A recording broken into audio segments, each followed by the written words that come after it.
BHU का क्या environment आपको लगता है? बीएचयू का इन्वायरमेंट अगर बात करें तो जहां हम जेएनयू की बात करते हैं, चाहे वो एमए हिस्ट्री की बात हो या अन्य भी सोशल साइंस के फैकल्टीज की बात हो, तो वहां पे जेएनयू को टॉप प्रायोरिटी दी जाती है।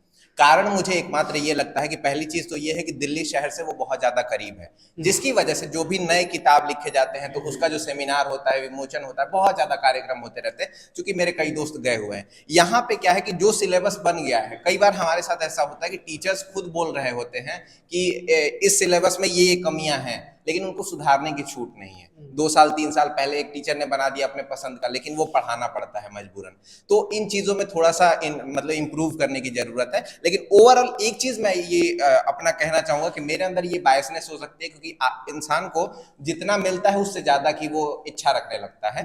तो काफी चीजें मिलती है, रेगुलर लगभग क्लासेस चलती हैं, जो प्रोफेसर्स का लेवल है वो बहुत तगड़ा है। ऐसे ऐसे प्रोफेसर्स हैं जो चाइना से, जर्मनी से, अमेरिका से जो है वो पीएचडी और मास्टर्स करके आ चुके हैं। तो उसमें कोई शक नहीं है। जो कैंपस है वो बहुत बेहतरीन है। हॉस्टल की सुविधाएं बात करें, वाईफाई की बात करें, मेस भी लगभग ठीक ही रहता है। रेगुलर खाने की वजह से बच्चों को थोड़ा सा इशू आती है, लेकिन तो ओवरऑल यही मेरा। देखिए, अभी मैं जेएनयू गया था, वहाँ के बच्चों से मैंने बात किया तो वो लोग हमें ये चीज बताए कि वहाँ का जो सिलेबस होता है, जो एमए का जो छात्र जो पढ़ाई कर रहे हैं, तो जब वो क्लास में जाते हैं उनका हर साल सिलेबस अपडेट होता है। और एग्जैक्टली। छात्रों से बात किया जाता है, पूछा जाता है कि आपको इस बार क्या नया लगता है, क्या इंटरनेशनल घटनाएं हो रही है, क्या देश में घटनाएं हो रही है, उसके हिसाब से जो है सिलेबस को अपडेट किया जाता है। ट्रू। और आपको नहीं लगता ये चीजें बीएचयू में भी होनी चाहिए? अब खुद सोचिए ना कि वहां पे बच्चों से पूछा जा रहा है, यहाँ पे प्रोफेसर से भी नहीं पूछा जाता है कि क्या क्या आप यही सिलेबस पढ़ाना चाहेंगे। और कईयों को पसंद नहीं है, लेकिन फिर भी वो पढ़ा रहे, क्योंकि वो कंप्लीट कराना जरूरी है, कोरम पूरा होना चाहिए। तो इन चीजों में बिल्कुल सुधार होने की जरूरत है। और भी कई सारी चीजें हैं। अगर हम एमए हिस्ट्री की बात करें कंपैरिजन वाइज, तो जेएनयू में ये होता है कि बच्चों पे बहुत ज्यादा लोड है। वहां के बच्चे ना यूपीएससी छोड़ दीजिए, एसएससी नेट की भी तैयारी नहीं कर पाते हैं। कारण ये है कि उनके ऊपर बर्डन है, और इसकी वजह से उनकी जो जड़ होता है वो बहुत ज्यादा मजबूत हो जाता है। लेकिन हमारे अंदर ये है कि यहाँ पे अगर आप एमए करने आ रहे हैं, फ्रेंकली बता रहा हूँ, आप क्लासेस अगर 30% 40% भी कर लेते हैं, अगर आप असाइनमेंट वगैरह दे देते, चल जाता है। तो इसका मतलब क्या है, आप यूपीएससी की तैयारी कर सकते हैं, बीपीएससी कर सकते हैं, एसएससी कर सकते हैं, रेलवे कर सकते हैं, ग्रुप डी कर सकते हैं, कोई समस्या नहीं है। अगर कोई बच्चा स्टूडेंट जो है यहाँ बीएचयू में एडमिशन लेता है जी और उसका मेन टारगेट होता है यूपीएससी, जी। तो क्या आपको बीएचयू में आने के बाद यूपीएससी का माहौल दिखता है, वो आकर यहाँ पर तैयारी कर सकता है? देखिए, जैसे क्या है ना कि एक चीज मैंने सुना है, और ये मैं जानता हूँ कि आप जैसे हैं वैसे 5 लोगों को आप अट्रैक्ट करते हैं। अगर आप नशा करते हैं, आप किसी भी शादी में चले जाइए, आप 5 नशा करने वाले को अट्रैक्ट कर लेंगे। मीन कि अगर आपका यूपीएससी टारगेट है तो डेफिनेटली आपको ऐसे 10 लोग मिल जाएंगे जो यूपीएससी के लिए कमिटेड हैं। तो यहाँ भी वही सेम माहौल बनता नहीं है, माहौल बनाना पड़ता है। तो आप माहौल बनाएंगे तो डेफिनेटली बनेगा। दूसरी चीज जो आपने बात कही, क्या समय मिल पाएगा आपको, कि कोर्स के अलावा आप तैयारी कर पाएंगे क्या, इसमें मैं ये चीज कहना चाहूंगा, अगर आपको बेसिक्स तैयार करना है, ठीक है, तो फिर ठीक है। लेकिन यूपीएससी सिंगल कमिटमेंट मांगता है। You can't do MA and UPSC both simultaneously. तो इस चीज में आपको ध्यान रखना पड़ेगा। अगर बेहतरीन तैयारी चाहिए तो एक्स्ट्रा अलग से उसके लिए कमिटेड होना पड़ेगा। लेकिन हाँ, माहौल है। सुविधाओं की कमी है यहाँ पर? सुविधाओं की कमी, देखिए, सुविधाओं की कमी से पहले मैं थोड़ा बता देता हूँ क्या क्या है। आपके पास आपका जो डिपार्टमेंट है उसकी लाइब्रेरी मिलती है। वहां पे करीब 50 लोगों के बैठने की व्यवस्था है, जाके आराम से आप बैठ सकते हैं। वहां पे हल्ला करना बिल्कुल बैन है। आपके पास सेंट्रल लाइब्रेरी है, जहाँ पे करीब करीब मैं मान सकता हूँ 1000 लोगों के बैठने की व्यवस्था होगी, 500 लोगों के अधिक बैठने की व्यवस्था होगी। वहां पे जाके आप पढ़ सकते हैं। आपके पास साइबर लाइब्रेरी है जो कि 24 घंटे खुला रहता है। वहां पे आपको पूरी नेट की सुविधा है, लगभग 400 कंप्यूटर वहां पे हैं, ठीक है। इन सारी सुविधाओं के बावजूद एक चीज मैं यहाँ बताना चाहूंगा। जैसे कि मैं जब 12th किया तो उसके बाद मेरे सर ने बोला कि बाबू कुछ भी कर लेना, बिहार से ग्रेजुएशन मत करना। कारण क्या है कि आपको ऐसा माहौल नहीं मिलता। भले पढ़ाई प्रोफेसर हो सकता है बिहार के वैसे हों जो कि यहाँ पढ़ा रहे हैं, लेकिन आपको जो साथ में मिल रहे हैं ना, मान लीजिए कि इन्होंने लेखपाल निकाल लिया, अब एक बच्चा मान लीजिए वहां पे भोजपुरी गाने में चला गया, तो वहां से हम प्रेरित होंगे कि भोजपुरी गाने में जाए। और ये अगर लेखपाल निकालता है, ये रोहित भाई यूपीएससी निकालते हैं, मैं उस चीज के लिए प्रेरित होऊंगा। माहौल काफी माहौल का बहुत असर होता है। तो ये माहौल आपको यहाँ देखने को मिलता है। सुविधाओं की कमी की अगर बात करें तो हाँ, डेफिनेटली यहाँ का स्ट्रक्चर जो है, अगर कहीं ना कहीं बात करें, जैसे अगर हम डिपार्टमेंट के इंफ्रास्ट्रक्चर की बात करें, आप देखिए, एक बार क्लासरूम दिखा दीजिए थोड़ा सा। एमए का क्लासरूम, हिस्ट्री का क्लासरूम ऐसा बिल्कुल कतई नहीं होना चाहिए था। एक जो हमारे क्लास में है 120 स्टूडेंट है, अगर 60 बच्चे को भी यहाँ बैठा दिया जाए बहुत दिक्कत हो जाती है। तो ये जो क्लासरूम का स्ट्रक्चर है, पैसे बहुत सारे आते हैं लेकिन कौन बनाने जाए, नया इनिशिएटिव कौन ले, तो इन सारी चीजों के बात है। अगर हम बात करें लाइटिंग वगैरह की, देखिए तो इधर के दो जो है ये छोटी बातें हैं लेकिन बहुत मोटिव डालती हैं जी, जरूरत।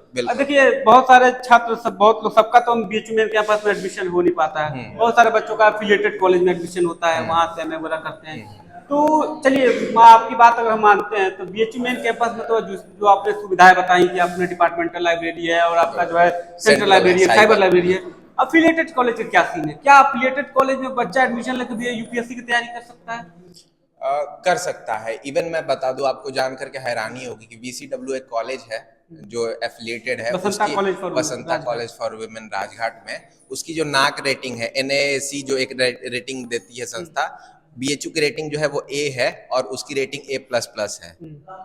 तो ये चीज आप सोच सकते हैं कि मतलब ये डिफरेंस है बाकायदा। जहां तक आपने डीएवीपी A++ है, तो ये चीज है। अगर हम सुविधाओं में तुलना की बात करें तो हाँ, आपको डेफिनेटली कुछ चीजें नहीं मिलेंगी, जैसे कि आपको सेंट्रल लाइब्रेरी का एक्सेस नहीं मिलता है, साइबर लाइब्रेरी, कैंपस आपका अलग है। जिस चीज के लिए बीएचयू जाना जाता है या जिस चीज के लिए बीएचयू आते हैं, क्या मिलता है आपको? बीएचयू का सर्टिफिकेट और एक अच्छी पढ़ाई। पढ़ाई के मामले में मैं ज्यादा नहीं समझता हूँ कि बहुत ज्यादा अंतर होगा दोनों में, है ना। पढ़ाई का लेवल लगभग सेम है, लेकिन इंफ्रास्ट्रक्चर बहुत मतलब अभी सुधार करने की आवश्यकता है। और तैयारी डेफिनेटली आप कर सकते हैं, कोई दिक्कत नहीं है।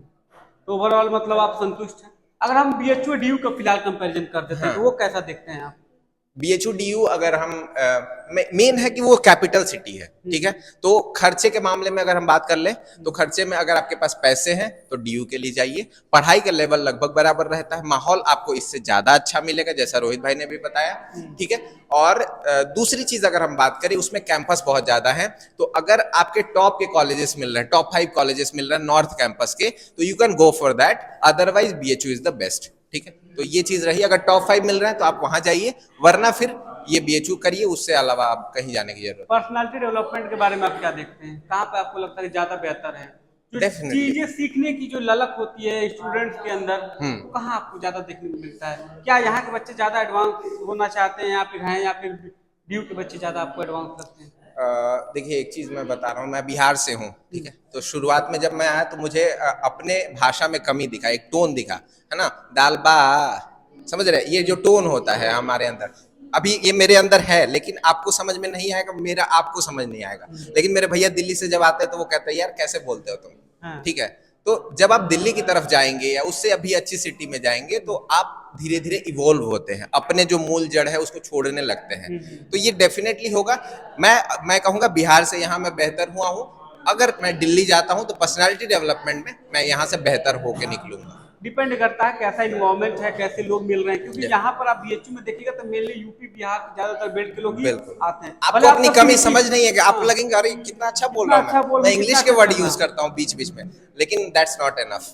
मैंने भी देखा, जब मैं डीयू गया था तो मुझे लगा था कि अरे मैं बहुत अच्छा बोलने लगा हूँ, बहुत चीजें करने लगा हूँ, पर मैं जब वहां गया तो मैं देखा कि हमसे भी ज्यादा एडवांस लोग हैं, और वो कुछ नहीं कर रहे हैं। मतलब आप अगर आपको लगा होगा कि वो अगर हमारे स्तर पे करने लगे तो शायद हमसे बेहतर कर सकते हैं, काफी बेहतर कर सकते हैं। तो कहते हैं ना कि कुआं का जब मेढक कुएं में रहता है उसको लगता है कि वही पूरी दुनिया है, उतना ही बड़ा है। जब आप बाहर निकलते हैं तब वो चीजें पता चलती हैं। हकीकत बात है, देखिए डीयू और बीएचयू का सबका अपना अपना अलग स्तर है, दोनों कंपैरिजन हम नहीं कर सकते। दोनों कोई अपने में इंफ्रास्ट्रक्चर में बेस्ट है तो कोई पढ़ाई में बेस्ट है, सबका अपना अलग अलग चीजें हैं।